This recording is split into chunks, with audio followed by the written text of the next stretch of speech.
فاعوذ باللہ من الشیطان الرجیم بسم اللہ الرحمن الرحیم۔ سمیر اللہ کی رحمت کے متعلق گفتگو ہو رہی ہے کہ اللہ رب العالمین اپنے بندوں پہ کتنا وسیع رحمتوں کا نزول فرماتا ہے۔ جب یہ آیت کریمہ یثبت اللہ الذین آمنوا بالقول الثابت فی الحیاۃ الدنیا وفی الآخرہ نازل ہوئی، یعنی کہ اللہ رب العالمین ثابت قدم رکھتا ہے ایمان والوں کو دنیاوی زندگی کے اندر بھی اور آخرت کی زندگی کے اندر بھی۔ سبحان اللہ۔ تو جب یہ آیت کریمہ نازل ہوئی تو صحابہ کرام رضوان اللہ تعالی علیہم اجمعین نے آقا کی بارگاہ کے اندر عرض کیا کہ یا رسول اللہ اس سے مراد کیا ہے کہ اللہ رب العالمین دنیا کی زندگی کے اندر بھی ثابت قدم رکھتا ہے اور آخرت کی زندگی کے اندر بھی ثابت قدم رکھتا ہے، تو اس کا مطلب کیا ہے؟ تو حضور احمد علیہ السلام نے ارشاد فرمایا کہ دنیا کی زندگی کے اندر ثابت قدم رکھنے سے مراد یہ ہے کہ اللہ رب العالمین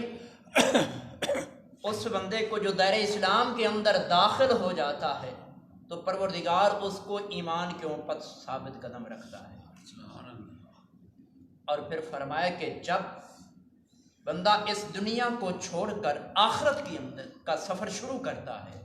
عالم برزخ کا سفر شروع ہوتا ہے، جو عالم برزخ کے سفر کی پہلی سیڑھی جو قبر کو قرار دیا گیا ہے، تو فرمایا کہ جب بندہ قبر کے اندر پہنچتا ہے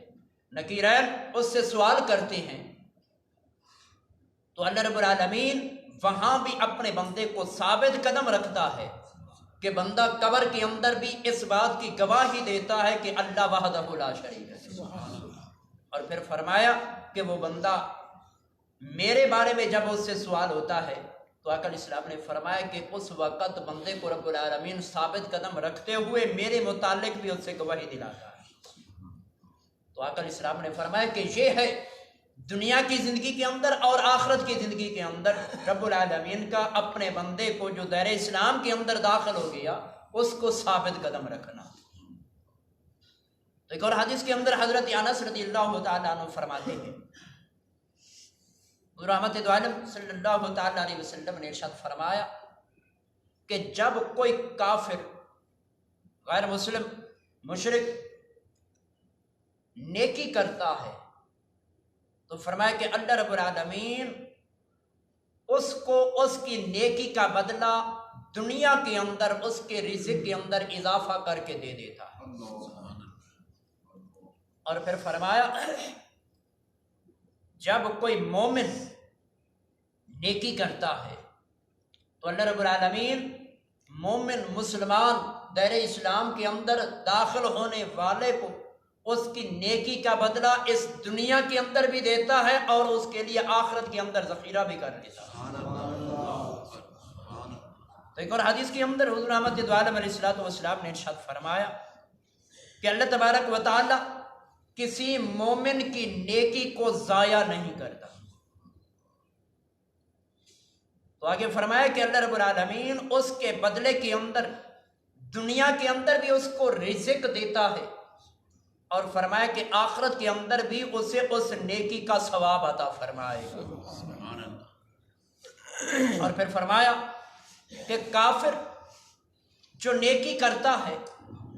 اور اس کا خیال بھی یہی ہوتا ہے کہ میں یہ نیکی اللہ کے لیے کر رہا ہوں، تو فرمایا کہ اللہ رب العالمین اس کی نیکی کا بدلہ اس دنیا کے اندر اس کو دے دیتا ہے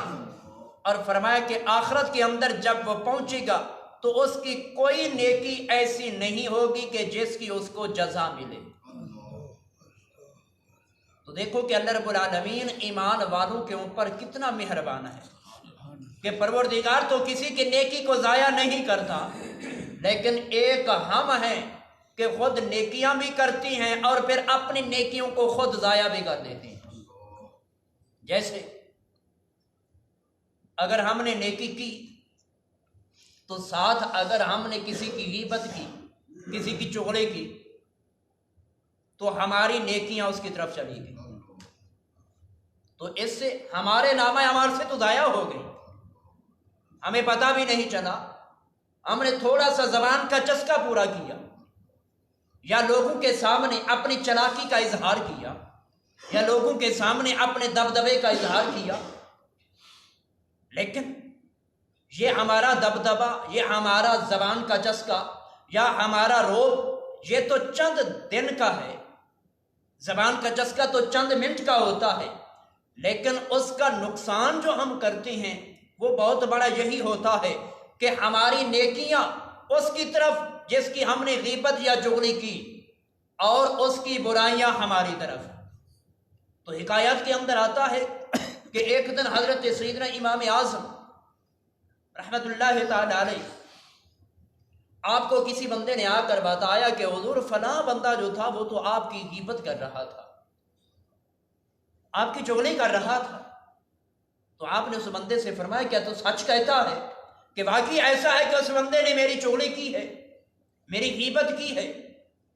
تو وہ بندہ کہنے لگا کہ ہاں حضور میں نے اپنے کانوں سے سنا ہے۔ تو آپ اگلے دن ایک تھال پرات اٹھائی اور اس کے اندر آپ نے دینار و درہم اشرفیاں رکھی، اور رکھ کر اس تال کو اٹھایا اور اٹھا کر اس بندے کے گھر کی طرف چل دی۔ جا کر دروازہ کھٹکھٹایا، دروازہ کھٹکھٹانے کے بعد جب وہ گھر کا مالک باہر آتا ہے تو آگے سیدنا امام اعظم کو دیکھتا ہے تو آپ کے ہاتھ کے اندر پیسوں کا تھال ہے جس کے اندر دینار بھی ہیں، درہم بھی ہیں، اشرفیاں بھی ہیں۔ تو آپ نے گفتگو شروع کرنے سے پہلے سلام کے بعد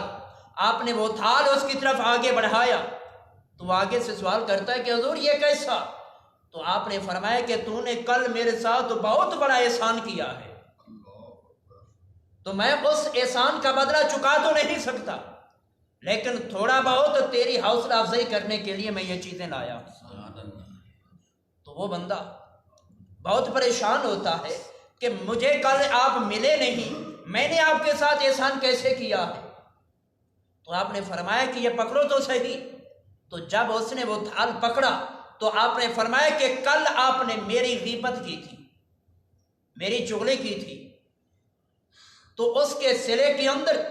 تو نے میرا بہت بڑا بوجھ میرے کندھوں سے اٹھا کر اپنے کندھوں پہ رکھ دیا۔ تو وہ بندہ کہتا ہے وہ کیسے حضور؟ آپ نے فرمایا کہ وہ ایسے کہ تو نے جو میری چغلی کی، میری غیبت کی، تو اپنی نیکیاں مجھے دے دی اور میرے گناہوں کا بوجھ تو نے اپنے کندھوں پہ اٹھا دیا۔ تو دیکھو کہ آج ہمیں پتہ نہیں چلتا، ہم زبان کا چسکا پورا کرتے رہتی ہیں، اور ہماری جو محفل بنی ہوتی ہے اس محفل کو گرمانے کے لیے ہم ایسی باتیں کرتے ہیں، لیکن یہ پتہ نہیں ہوتا کہ ہم اپنا کتنا نقصان کر رہے ہیں۔ یہ تو جیسے ہم عام روٹین کے اندر باتوں میں یہ کہتے ہیں کہ آئیں گی قبریں تو پڑیں گی خبریں، یہ تو قبر کے اندر ہی پتہ چلے گا کہ ہم دنیا کے اندر اپنا کتنا نقصان اور کتنا فائدہ کر کے آئے۔ رب العالمین کی پاک بارگاہ کے اندر دعا کہ خالق کائنات ہمیں ان مسائل پر عمل کی توفیق عطا فرمائے، آمین۔ وآخر دعوانا الحمدللہ رب العالمین۔